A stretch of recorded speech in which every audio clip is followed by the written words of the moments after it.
You can throw boom at the same time. As he punches, boom, he go down. Absolutely. It's all about moving after you punch. As soon as you punch, you're gone. I think Gervonta Davis is probably the greatest fighter around now, but he's got a tough fight coming up. You know, he's the top dog. There's no doubt about it. He showed that. Now, if you know what you're looking at, the guy must be around 150 right now, 153, something like that. And you can really tell when he's sideways. Mike Tyson has finally spoken out after joining Gervonta "Tank" Davis in the gym ahead of Davis's much-talked-about clash with Jake Paul. And the boxing world can't stop reacting. Reports suggest Tyson has been closely observing and advising during Tank's training, and he's clearly impressed by what he's seen. Davis has returned to camp looking more powerful than ever, showing off a stronger, leaner physique that's caught fans and analysts off guard. With broader shoulders, thicker arms, and his trademark explosive speed still intact, it's obvious Tank is locked in and treating this upcoming fight with full seriousness. You can't really tell, but when he turns sideways, the guy is a wrecking ball. He's literally a baby rhino out there. And I think that is the idea for him to bulk up and be a little powerhouse out there. And I'm all for it. I'm gonna tell you in this video why I think that's the best thing for Tank and why I think he will be knocking on 160 pounds. Now, at the end of this video, I'm going to be showing you guys another workout of mine. Let me be absolutely clear with this, all right? I'm not trying to say that I'm a great fighter. I'm not trying to say that I'm better than you. We all know, Lord knows, that all you guys in the comments are Olympic gold medalists. You guys are fantastic fighters, and I can't come close to the level of great technique and great fighting that you are. I'm just working out, all right? And I was definitely trying to hit the bag as hard as I can. I was really working on my hooks more than anything.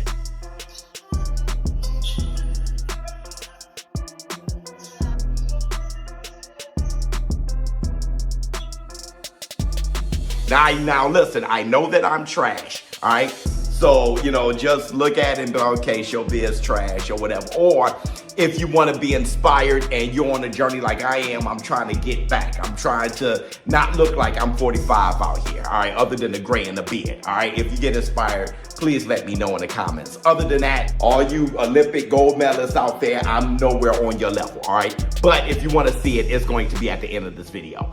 Now, Gervonta "Tank" Davis. Listen, the reason why I think he will be knocking on 160 pounds is because I think that's his walking around weight. And I have receipts for all this shit. You guys remember what, 4 or 5 years ago where he missed weight against Gamboa? Mike Tyson has recently opened up about his thoughts on the upcoming fight between Gervonta "Tank" Davis and Jake Paul, and it seems he's leaning slightly toward Davis. According to Tyson, his confidence in Tank comes down to one thing: raw, technical punching power. After spending time working with Davis in the gym, Tyson admitted he was blown away by Tank's precision, timing, and ability to deliver knockout shots from unexpected angles. Tank's punches are different. They've got that old-school snap, that real power, Tyson reportedly said. He acknowledged that Jake Paul has shown discipline and growth, but he believes Davis's natural instincts and ring intelligence set him apart. In Tyson's view, as long as Tank remains focused and channels his aggression with control, his superior technique could be the deciding factor when the two finally face off. During a conversation with ESPN's Stephen A. Smith, the discussion turned to what Davis must do to ensure victory. Smith was direct. A knockout, he said, is the only safe route. With Jake Paul's huge following, marketing machine, and the entertainment factor surrounding the event, Smith warned that Tank can't leave it in the judges' hands. Tyson agreed, noting that he's seen plenty of great fighters lose close decisions for not finishing strong. Adding even more excitement, Tyson went so far as to say that Davis reminds him of a younger version of himself, a modern-day Iron Mike with a mindset built for dominance. After observing Tank's focus and drive in the gym, Tyson admitted he sees flashes of his own prime in the undefeated lightweight star. Pick against Davis. What are your thoughts about this upcoming fight? See, I kind of lead towards Davis a little because of his style of fighting and what makes him different than most fighters that I once did is when he punches, he catapults himself in the air. And normally in the air, you're out of position, you have no leverage.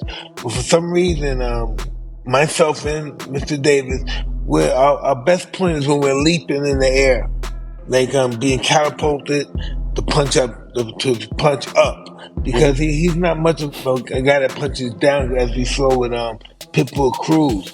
So what's his name? Pitbull Cruz gave him his hardest fight, but he was a very aggressive guy, not like Ryan. Yeah, you talk about Isaac Cruz. Definitely, he gave it an aggressive fight. Yes. But I thought that particular fight, Gervonta showed me boxing skills that I didn't even realize he had because, Pitbull comes at you and he's very good defensively, so he covers himself well. But I thought Gervonta did a great job boxing in that particular fight. Here's what I think. I think this is the kind of fight Gervonta Davis is going to have to get the knockout because Ryan Garcia is taller. Obviously, he's fighting at a catch weight with that dehydration clause and all of this stuff, but he's longer, he's taller, he's got a jab, he uses it to avoid that power that Gervonta Davis is going to give him. He wins the fight. I think the only way for Gervonta to beat him is to knock him out. To that, you say what? I believe he could beat him if it goes the distance as well. You think Gervonta can beat him if he goes the distance? He's going to win the fight, yes. So you got him winning this fight? Yes, I do. Kisa Badarian, Jake Paul's business partner and co-promoter, recently admitted that while Jake may hold the edge in height and physical strength, he can't rival Gervonta Tank Davis's depth of experience inside the ring. Badarian pointed out that Davis has spent nearly his entire life in boxing gyms, perfecting his sense of timing, range, and power against world-class opponents, something Jake is still developing. Jake's definitely the bigger, stronger guy, Badarian said, but Tank's been fighting since he was a kid. His instincts and fight IQ are on another level.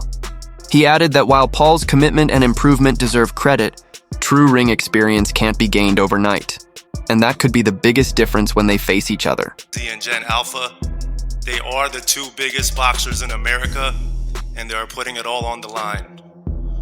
One has the speed, the skill, the accuracy, and the one-punch knockout power. The other has the size, the force, and the unbreakable confidence to make this must-see Netflix. The size difference is obvious, but so is the skill and experience difference. One man has been doing this for 23 years, since the age of 7. The other picked up the sport 5 years ago and has virtually no amateur experience. So the size difference is what makes this plausible. The king of the jungle here is Tank Davis. He is the lion, taking on the young elephant that is Jake Paul. The lion is looking at me like he's about to eat me. The lion is fast, he's fierce, and he's fatal when he strikes. But the young elephant is big, powerful, and hard to knock down. And come Friday, November 14th, the jungle will be set in tropical Miami, Florida, and the world will be watching live on Netflix globally to see who the victor will be. And yes, ladies and gentlemen, there will be a victor, because the fighters have agreed and the commission has approved a maximum weight of 195 pounds for this exhibition.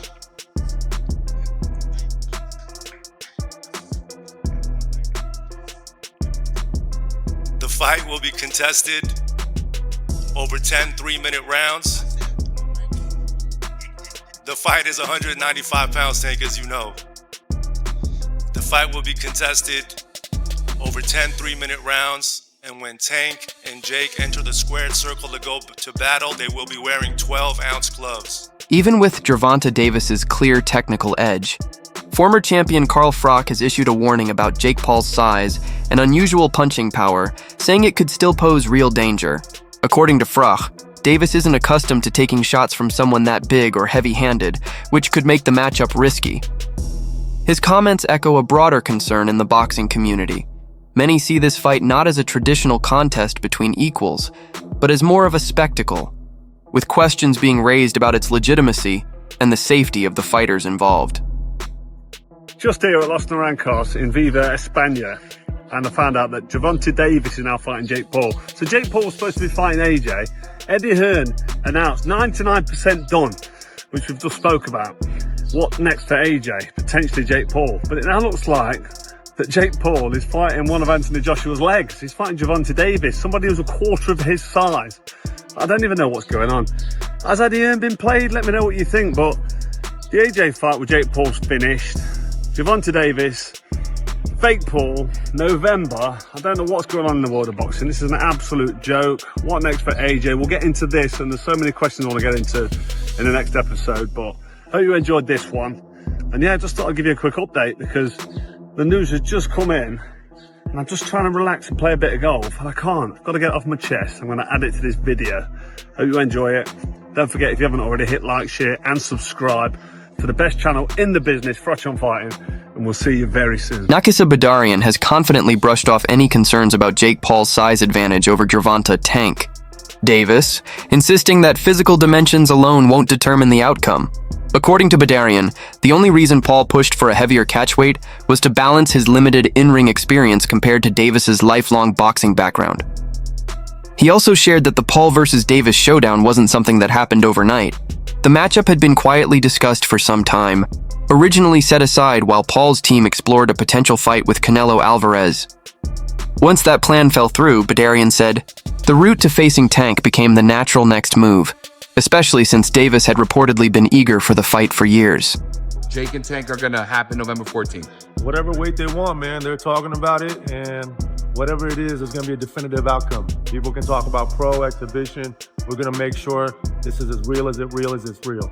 Why was it, just out of curiosity, why is it not a professional bout and why is it an exhibition? Because I'm sure Jake would have taken the professional bout. Nothing's been communicated as yet in terms of what it is, right? Similar to, if you remember, with Paul Tyson, when we announced it, we didn't have the weight, we didn't have the rules, particularly in terms of the number of rounds, the minutes, the gloves. It's gonna be the same thing here. Gotcha. Can you just offer us any insight as to how these negotiations went? The reason I ask is because I remember back in March, I was at Tank's fight, and after his fight in his press conference, he was asked, next opponent. He said, well, my next opponent might have been in my locker room tonight, and people asked him, was it Jake? He made reference, he made allusion to. Has this been an ongoing thing, and has it ever, been at a point where it wasn't gonna happen and came back, or was this always the plan? Always been the plan for Jake to fight Tank once Canelo didn't happen. And to Tank's credit, he's a real bad dude, and he's been calling out Jake for 3 years. And people, it's funny how now they're saying size matters, Jake is big, when for so long it's been Tank would kill Jake Paul. Now you get to see if that's real. Ryan Garcia didn't hold back when speaking about the upcoming matchup, blasting it as outrageous and questioning its legitimacy. He argued that modern boxing is drifting away from its roots, comparing today's spectacle-style bouts to professional wrestling. Garcia went as far as to say the sport is starting to look more like WWE entertainment than real competition. In his view, these kinds of fights hurt boxing's reputation and make it increasingly difficult for fans to take the sport seriously. As he bluntly put it, boxing has officially turned into the WWE. Today we're going to talk about the boxing world and another fight that Jake Paul just booked for his joke of a career against a 65-plus smaller guy than him in Gervonta Davis. Jake Paul is a circus sideshow for low IQ incels. Nobody should be falling for this carny bullshit about him being a real fighter. Gervonta is a million times better than him, so he has to handicap Gervonta's skill by being a giant lab rat with a 65-plus weight advantage over him. This is a joke. This is a mockery to the sport of fighting. The best are supposed to fight the best. Why is he fighting a guy that's, in his last fight, Mike Tyson, who, he's got a 40-year age gap between them? Why are you fighting a guy that should be in line for, the early bird special, not fighting in a boxing ring, and Mike Tyson? Now you're fighting a guy who is, tiny. He's a 130-pound fighter. You fight in the 210, 210, 220 weight range. So, this is another joke in Jake Paul's career. He claims to want to be a real fighter, but he's not taking the real steps to be real fighters and fighting top 10 guys and fighting the best guys in the world. He fights these circus sideshows against guys that have no business being in there against him. So I guess this is the state of boxing. It's dead. UFC took over, and this is what you get now. You get this YouTuber who is on Lizzie McGuire, and he wants to claim to be a real fighter, but he doesn't want to fight real fighters. So I think it's ironic though. Why would he hire a lawyer to sue people that say that his fights are fixed if they weren't? Allegedly. So I don't know. It's kind of weird. You guys do the math. Let me know what you think in the comments below. At the internet, where we give it to you straight, no chaser. In sports, Gervonta Davis and Jake Paul have a fight coming up. I ain't even gonna call it a fight because it ain't. If Jake Paul's involved in it, it's a great acting job. You know, Mike Tyson could have just knocked Jake Paul's face into the canvas, but he got paid to pull punches. Otherwise, he wouldn't have got paid. I'm pretty sure the same is going for Gervonta Davis. It's a quick money grab. Now, you know, most of y'all gonna be suckers and tune in. It's this quick money grab. That's all I'm saying. Ain't gonna be no fight. I don't give a fuck how big Jake Paul is. He can't take one of them little mother tank punches. And yeah, tank move furniture. Move furniture. Catch that motherfucking move furniture. And Jake don't like his furniture moved, so he gonna pay him not to hit him again. If you really want to show out Gervonta, sign a contract that you ain't gonna hit him, because if you hit him, you lose all the money. And then whoop that motherfucker's ass, put him to sleep, and get him out the boxing game once and for all. Promoter Eddie Hearn has issued a serious warning to Jake Paul about the potential risks of facing Gervonta Tank Davis. Hearn cautioned that Paul could face severe, even career-threatening consequences if he underestimates Davis's power and skill. Be careful what you wish for, Hearn advised, calling the matchup a dangerous mismatch despite its huge commercial potential.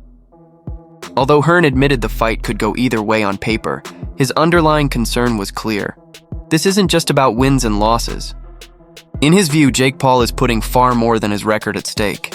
He's putting his health and long-term well-being on the line. We know that Gervonta is going to fight Jake Paul in November, and then we'll see what happens if there's an AJ fight. Be interested to go from Gervonta Davis to Anthony Joshua, but I don't think the Chavez fight is terrible. I think it's While Jake Paul isn't holding back.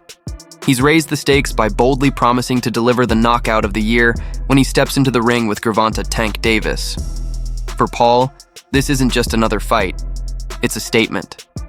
He's chasing a moment that will dominate headlines and silence his critics once and for all. Through his fiery public remarks, it's clear Jake views this bout as his chance to prove he belongs among real fighters and to carve his own place in boxing history. By aiming for a spectacular knockout, Paul is betting not only on his punching power, but also on pure showmanship, turning this clash into something far bigger than just a win or loss. Because this thing is going to be watched by hundreds of millions globally.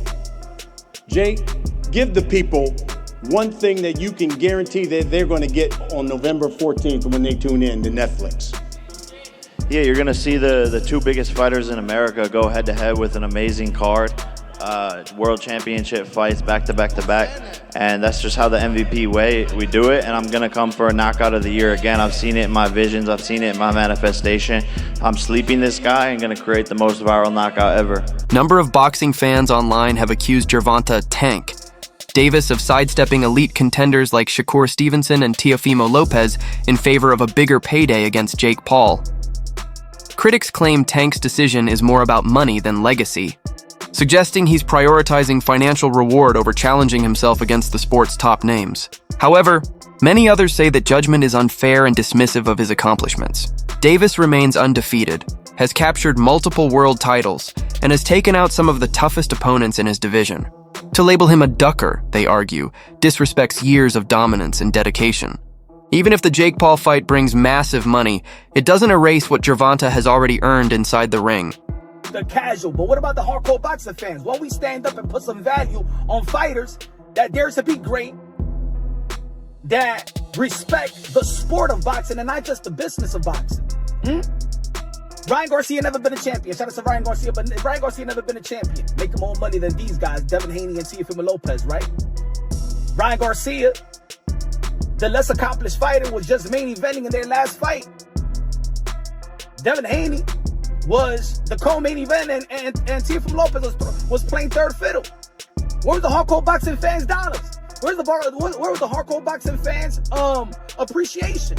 Wasn't gonna ever fight no Shakur Stevenson, no Keyshawn Davis, no Teofimo Lopez, none of them dudes. You know what I'm talking about? We got to think and look at Tank Davis's whole career. He done made some bread, but at the end of the day, all that bread that he made, when it's all said and done, he ain't gonna get no respect from his peers, because we gonna look down his resume and we gonna be like, he was trash, he was some trash, he was some trash, he was alright, but he was never like that. He was okay. He was some trash, he was some trash, he ain't did nothing. Hey, that's just what it's gonna be at the end of the day. Get mad, a moment of silence for all of the Gervonta Tank Davis meat bushes that's biting blood out their bottom lip right now. Hold on, let's have a moment of silence. Everybody, bite blood out your bottom lip. Hey, I know you're mad, but you can't do nothing. Y'all can't do nothing about it.